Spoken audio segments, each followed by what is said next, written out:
Koivu toiselle puolelle Selänteelle. Aikaa on vielä vähän alle minuutilla 3 vastaankin pelatessa ja se maali täytyy tulla. Tuleeko se? Tästä tulee!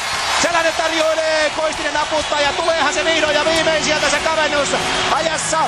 Kun on erää pelattu 2 ja 12, vihdoin ja viimein se murtuu. Ja peli on 2-1 Yhdysvalloille ja siitä sitten lisää herkkua kotikatsomoihin, kun ylivoima jatkuu välittömästi. Katsotaan nyt sitten vielä mitä epäselvyyttä, onko siellä sitten ollut.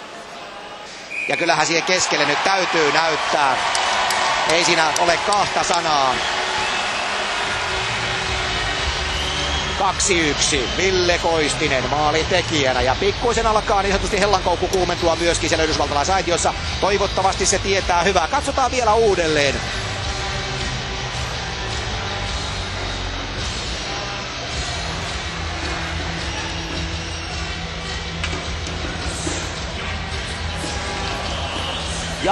Jaa. No nyt sitä kun tästä kulmasta katsoo, niin se menee läpi verkosta.